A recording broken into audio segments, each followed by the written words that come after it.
I call the Honourable the Deputy Leader of the Opposition. Thank you, Madam Speaker. Madam Speaker, today we're debating a very serious issue in the matter of public importance, the government's repeated failure to deliver on its election promises, including its failure to deliver honest and accountable government. We have had day after day, week after week, month after month, promise after broken promise. The government that said before the election that there'd be no cuts to health, no cuts to education, no cuts to the ABC or SBS and no threat to pensions has threatened every one of those things. The government that said that there'd be a government of adults, that they'd be accountable, that they'd be transparent, have been running interference for weeks now for the Assistant Health Minister and the stench around her Chief of Staff and his dealings.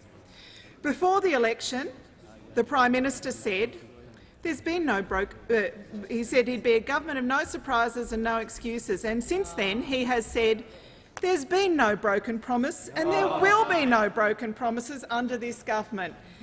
Madam Speaker, if only that were true. Let me start with the Assistant Health Minister. The Coalition promised before the election in their Real Solutions booklet, do you remember that one? Yeah. To, and I quote, restore accountability and improve transparency measures. And what we've seen this week in Parliament, the previous week in Parliament, right through Senate estimates, is obfuscation and unwillingness to answer questions. And from the Prime Minister today, question after question left unanswered. But not just that. The government's refused to release incoming government briefs, information on border protection. They've refused to comply with Senate orders or even, in most cases, to return journalists' calls. The Prime Minister said in October last year that what he wants is a government that is transparent and open, and yet what we have is an Assistant Minister for Health whose Chief of Staff was a junk food lobbyist who was employed by a company that got a $16 million grant from this government, and the Prime Minister refuses to answer any questions about the relationship of that lobbyist and his role in securing a grant and whether he personally or his company benefited from that grant.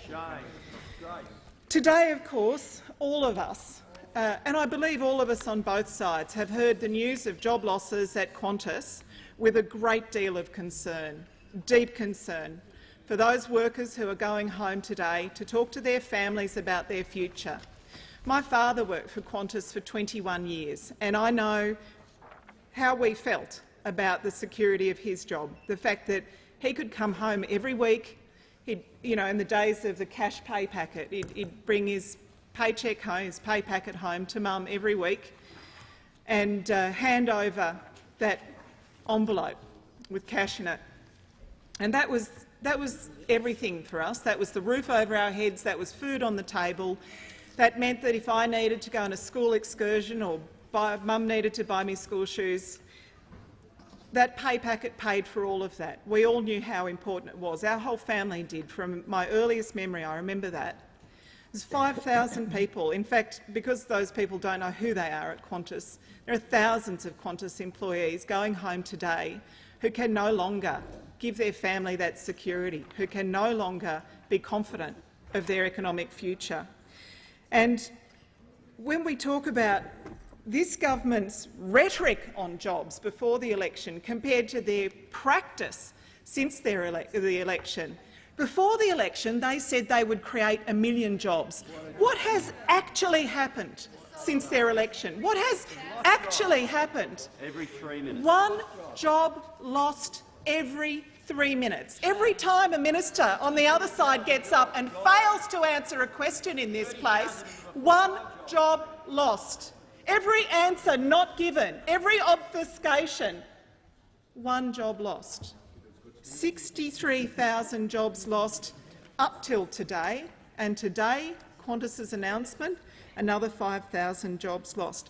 Contrast that to when we were in government. 1 million jobs created during a time when we had economic circumstances the worst in 3/4 of a century, the global financial crisis. And what do we have from the Prime Minister? I know nothing. I can do nothing. The lack of a plan, the lack of regret, as one of my colleagues says, but the lack of a plan. One of the most important things a government can do, one of the greatest responsibilities of a government, is to look to the future and say, what sort of economy will we have? What sort of society will we have? What will the jobs of the future be? And how do we equip our people to make the most of those opportunities? Has anybody heard a plan for the future from this government? Any vision for where these workers who've been liberated, from the car factory production line, where are their jobs coming from? These workers who've been liberated from the production line at SPC Ardmona, where are their jobs coming from? These workers who the Deputy Prime Minister wants to ship their maintenance jobs overseas, these Qantas workers, where are their jobs going to come from in the future?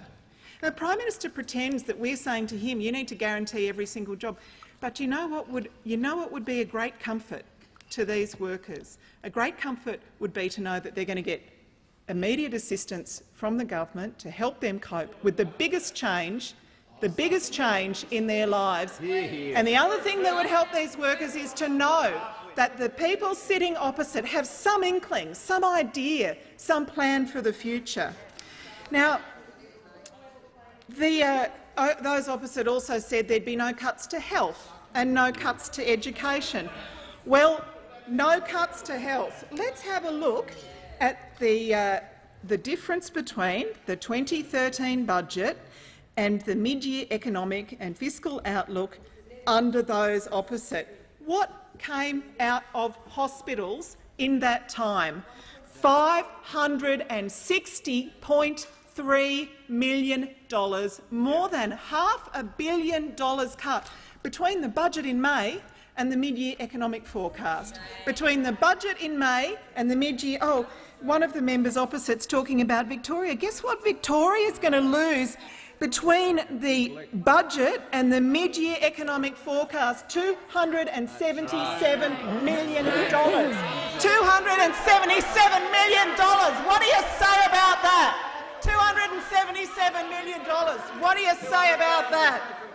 And not only the change to hospitals, but the $265 million that was announced for upgrades to Westmead Hospital. No upgrade for Westmead, no upgrade for St George Hospital, no MRI for Mount Druitt Hospital, no specialised cancer care in West Australia, no cancer care coordinators.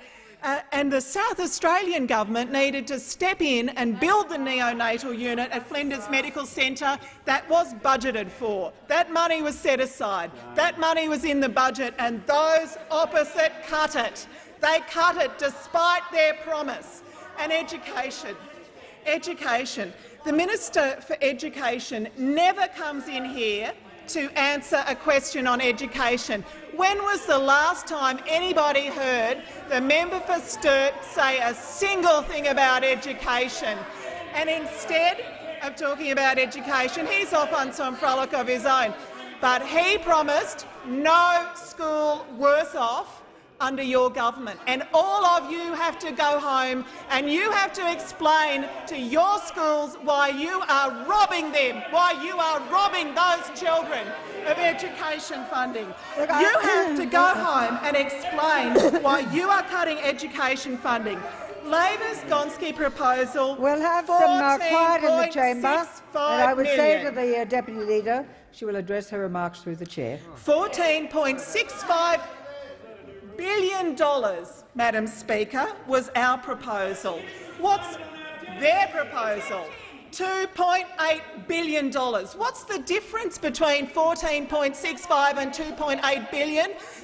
The difference is the education of our children, investment in future generations of Australians to prepare them for the jobs of the future, and you have robbed them. You have robbed them of that future. And misled them before the election about it.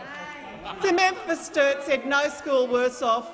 He was wrong. It's just one of the many lies told by this government.